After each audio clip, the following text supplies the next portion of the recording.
بسم اللہ الرحمن الرحیم۔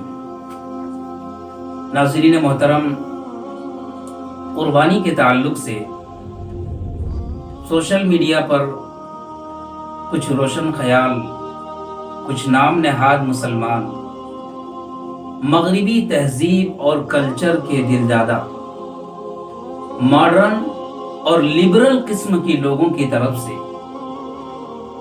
یہ اعتراض اور سوال اٹھایا جاتا ہے اور بڑی مضبوطی کے ساتھ اٹھایا جاتا ہے کہ یہ جو مسلمان قربانی کے نام سے ہر سال 25 ہزار کا جانور خرید کر قربانی کرتے ہیں، اور ایسے ہی پوری دنیا میں مسلمان قربانی کے نام سے اربوں کھربوں روپے 2 سے 3 دن میں ضائع اور برباد کر دیتے ہیں، تو اس سے کہیں زیادہ بہتر یہ ہے کہ ان پیسوں سے غریبوں کی مدد کی جائے، ان پیسوں سے کسی غریب کی بیٹی کی شادی کا انتظام کر دیا جائے، ان پیسوں سے کسی غریب کے گھر کے چولہا جلنے کا انتظام کر دیا جائے، ان پیسوں سے یتیموں، ناداروں اور بیواؤں کی پرورش کا انتظام کیا جائے، ان پیسوں کو رفاہ عامہ میں لگایا جائے۔ غرض یہ کہ انسانیت کی ترقی اور فلاح و بہبود کے لیے ہزاروں نیک کام ہیں جن میں ان پیسوں کو استعمال اور صرف کیا جا سکتا ہے، بجائے اس کی کہ قربانی میں اتنا قیمتی سرمایہ ضائع اور برباد کیا جائے۔ اور خاص طور سے کورونا کی دہائی دے کر یہ حضرات اپنی آواز اور بلند کرتے ہیں اور کہتے ہیں کہ ایسے حالات میں جبکہ پوری دنیا کورونا کے وبا سے متاثر ہے، انسانیت مصیبت زدہ ہے، ہر ایک کی معیشت کو کافی دھچکا لگا ہوا، اور سب سے کمزور اور پریشان حال طبقہ مزدوروں اور غریبوں کا ہے، ایسے حالات میں قربانی کرنے کے بجائے زیادہ بہتر اور اہم کام یہ ہے کہ ان پیسوں سے غریبوں کی مدد کی جائے۔ ناظرین، آج کی اس ویڈیو میں ہم اسی اعتراض کا جائزہ لینے کی کوشش کریں گے اور یہ جاننے کی کوشش کریں گے کہ آخر ان کا یہ اعتراض کس حد تک درست ہے۔ کیا ان کا یہ اعتراض غریبوں کی خیرخواہی، انصاف پر مبنی ہے یا پھر اسلام دشمنی پر مبنی ہے؟ آج کی ویڈیو میں ہم اسی بات کا ڈسکس کریں گے۔ تو ناظرین، سب سے پہلی بات جو ایک مسلمان کے ذہن نشین رہنی چاہیے وہ یہ کہ قربانی کے جو ایام ہیں یعنی 3 دن، ان میں سب سے افضل اور پسندیدہ عمل اللہ کے نزدیک قربانی کا عمل ہے۔ اس حوالے سے جامع ترمذی کے اندر نبی پاک صلی اللہ علیہ وسلم سے ایک روایت موجود ہے۔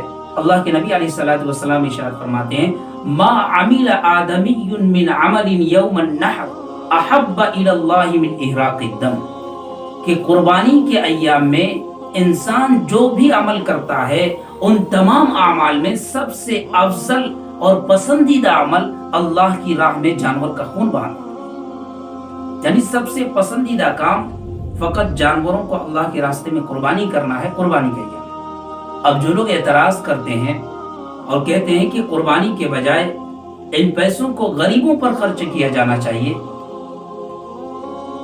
تو ان سے میں یہی کہنا چاہوں گا کہ تمام قومی ضروریات، غریبوں کے مفادات اور غریبوں کا خیال آپ کو صرف اسی وقت کیوں یاد آتا ہے جب اللہ کے ایک عظیم حکم اور ایسا حکم جو شاعر اسلام میں سے ہے، اس حکم کو بجا لانے میں روپیے پیسے صرف ہو رہے اور گویا یوں تاثر دینے کی کوشش کرتے ہو کہ یتیموں، بیواؤں اور ناداروں کی پرورش کا انتظام، انسانیت کی ترقی کا سارا کام صرف اور صرف قربانی کی وجہ سے رکا پڑا۔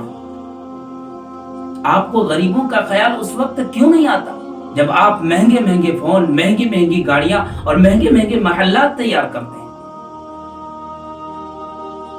آج کے دور میں ایک اچھا خاصا موبائل 20-25 ہزار روپے مل سکتا ہے، لیکن آپ اس کو چھوڑ کر 80-90 ہزار کا موبائل فون خریدتے ہیں۔ اس وقت آپ کو غریبوں کی ہمدردی کا خیال نہیں آتا کہ ان پیسوں سے بچا کر غریبوں کی مدد کی جائے۔ تو ناظرین، پتہ چلا کہ ان کا اعتراض غریبوں کی خیرخواہی کی بنیاد پر نہیں ہے بلکہ صرف اور صرف اسلام دشمنی پر ہے۔ اور دوسری بات، دنیا کے اندر انسانیت کی ترقی کے لیے، غریبوں کی بھلائی کے لیے مذہب اسلام سے بڑھ کر کوئی بھی مذہب خیر خواہ نہیں ہو سکتا۔ اسی خیر خواہی کا نتیجہ ہے کہ مذہب اسلام نے زکوٰۃ کا نظام، صدقۃ الفطر، عشر، میراث، نفلی صدقات کا ایک دروازہ کھول رکھا ہے تاکہ غریبوں کا بھلا ہو جائے۔ زکوٰۃ کا نظام اگر صحیح طریقے سے مسلمانوں میں قائم ہو جائے تو دنیا کے اندر کوئی بھی مسلمان غریب نہیں رہ سکتا۔ چنانچہ تاریخ شہادت دیتی ہے کہ اسلام کے دور اول میں جب زکوٰۃ اپنی اصلی شکل میں جاری تھا اور زکوٰۃ کا نظام صحیح طریقے سے قائم تھا تو معاشرے کے اندر کوئی بھی غریب موجود نہیں تھا۔ غربت کا یوں خاتمہ ہو گیا تھا جیسے اس کا وجود ہی نہیں تھا۔ لوگ اپنی زکوٰۃ لے کر نکلتے تھے، مستحقین کو تلاش کرتے تھے، لیکن کافی تلاش اور ڈھونڈنے کے باوجود بھی انہیں کوئی زکوٰۃ کا مستحق نظر نہیں آتا۔ تو غریبوں کی مدد کرنا، ان کی دیکھ بھال کرنا یقیناً یہ بڑا کام ہے، لیکن قربانی اس کی بھی اپنی جگہ پر ایک الگ مقام ہے۔ کسی کے مقام کو کسی کی وجہ سے گرایا نہیں جا سکتا۔ ماں کا ایک الگ مقام ہے، بیوی کا الگ مقام ہے، تو کیا ماں سب سے زیادہ خدمت کا مستحق ہے تو اس کی وجہ سے بیوی کے مقام کو نیچے گرا دیا جائے؟ یہ تو بے وقوفی والی بات ہوگی۔ تو غرض یہ کہ غریبوں کی مدد کرنا یہ اپنی جگہ ایک الگ مقام رکھتا ہے، اور ایسے ہی قربانی کرنا یہ الگ مقام رکھتا ہے۔ اور تیسری بات کہ آپ کا یہ کہنا کہ مسلمان قربانی کے نام سے اربوں خربوں روپیے ضائع برباد کر دیتے ہیں اور غریبوں کا کچھ فائدہ نہیں ہوتا سوائے گوشت کھانے کے، تو آپ کا یہ کہنا بالکل ہی غلط ہے۔ کیونکہ ہم دیکھتے ہیں کہ قربانی کے موقع پر لاکھوں کی تعداد میں جانور خریدے جاتے ہیں، فروخت ہوتے ہیں، اور اس کے نتیجے میں جانوروں کی تجارت کرنے والے، جانوروں کو پالنے والے، جانوروں کا چارہ بیچنے والوں کو کثیر آمدنی حاصل ہو جاتی ہے۔ یہ قربانی ہی کی تو برکت ہے کہ قربانی ہی کی وجہ سے ایسے غریبوں تک قربانی کا گوشت بآسانی پہنچ جاتا ہے، جو مہینہ 15 دن تک گوشت کا خواب دیکھتے رکھتے ہیں لیکن انہیں گوشت نصیب نہیں ہوتا، لیکن قربانی کے موقع پر انہیں اچھا خاصا گوشت بآسانی مل جاتا ہے۔ اور اسلام نے کیا ہی خوبصورت نظام قائم کیا ہے کہ قربانی کے گوشت کے 3 حصے کیے جائیں، ایک غریب کے لیے، ایک اپنے لیے، اور ایک اپنے اعزاء و اقارب کے لیے۔ تو آپ کا یہ کہنا کہ قربانی کے نام سے مسلمان ضائع کرتے ہیں، درست نہیں۔ ایسے ہی قربانی کے جانور کے چمڑوں سے ہزاروں لاکھوں لوگوں کاروبار جڑے ہوئے، لاکھوں مدارس کے نادار طلباء و طالبات کی مدد ہوتی ہے۔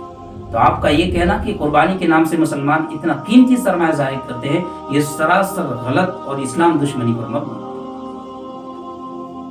ناظرین، خلاصہ کلام یہ ہے کہ یہ اس طرح کے تمام اعتراضات صرف اور صرف قربانی کے فلسفہ، قربانی کی روح اور حقیقت کو نہ سمجھنے کی بنیاد پر۔ دیکھیں، اللہ تبارک و تعالیٰ نے حضرت ابراہیم علیہ السلام کو اپنے اکلوتے بیٹے کے ذبح کا حکم دیا۔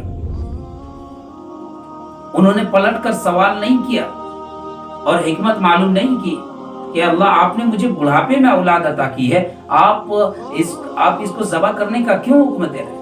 اس کے اندر کیا فائدہ اور کیا نفع؟ انہوں نے بغیر کسی مصلحت کے معلوم کیے انہوں نے اپنی اولاد کی گردن پر چھری پھیر دی، اور قیامت تک کے انسانوں کے لیے یہ سبق دے گئے کہ انسان قربانی اس تصور کے ساتھ کرے کہ اگر اللہ کے حکم کے سامنے اپنی اولاد پر چھری بھی پھیرنی پڑے تو ہم اس کے لیے بھی تیار ہیں۔ دنیا کا مشکل ترین کام اپنی اولاد کی گردن پر چھری پھیرنا۔ جب انسان اتنے مشکل کام کے لیے اپنے آپ کو تیار کر لے گا تو اس کے لیے نماز پڑھنا، زکوٰۃ دینا، روزہ رکھنا، یہ ساری چیزیں ادا کرنا ان کے لیے آسان ہو جائے، کوئی مشکل بات نہیں۔ تو قربانی کی حقیقت اور فلسفہ یہ ہے کہ ہم اللہ تبارک و تعالیٰ کے حکم کے سامنے اپنے آپ کو سرنڈر کر دیں، اپنے آپ کو اللہ اور اس کے رسول کے حوالے کر دیں۔ یہ قربانی کا فلسفہ ہے. جب ہم اس کو سمجھ لیں گے تو ہمیں کسی طرح کوئی اعتراض نہیں ہوگا. اللہ تعالیٰ کہنے سننے سے زیادہ سمجھنے کی توفیق عطا فرمائے. السلام علیکم.